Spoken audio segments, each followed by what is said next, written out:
Okay, sorry about that. The phone I was recording on ran out of battery, so try this again.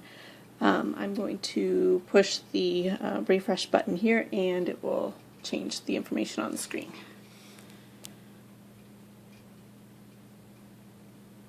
Okay, there we go. That's the GPS updating. Okay, so we have a menu up here that's got just the logout, and that find a geocache will go to the next activity. So to show you the logout here, just it works properly, bringing it back to the login screen. So logged back in, and I can't remember if I mentioned before that it's logging in with dummy credentials. So we go to the find a geocache is going to go to a list view. So each of these is a entity in the database. This is a geocache post, and it's not actually a mistake that 3 of them are identical. That just, when I was creating the Cloud API for assignment 3, I was using curl and used the same information a few times. So this is actually pulled correctly from the database, but I have been playing with them a little bit with this app, so each of those actually holds different information.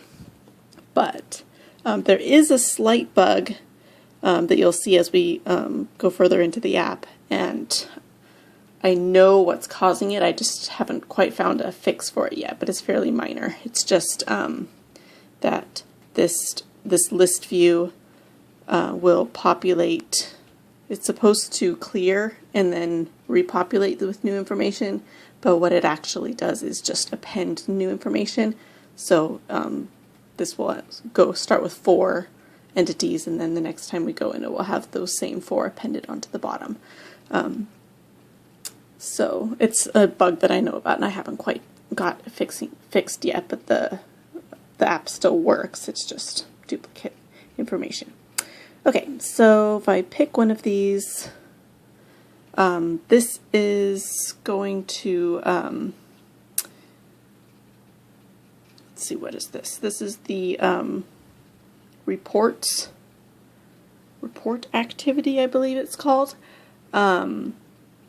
So each of those on the previous screen was a geocache, basically an activity in the real world that you could do, and these are each feedback that somebody can give after they've completed that real world activity. And so these are all, again, pulled from the database, and this is what we can implement, or we can put into the database from this application as well. So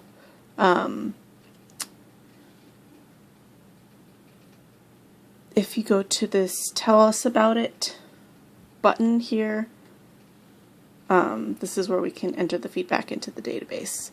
So for each of these we have, they have to all be filled out. There's 4 fields, the name, email, feedback, and difficulty, that have to all be filled out in order for it to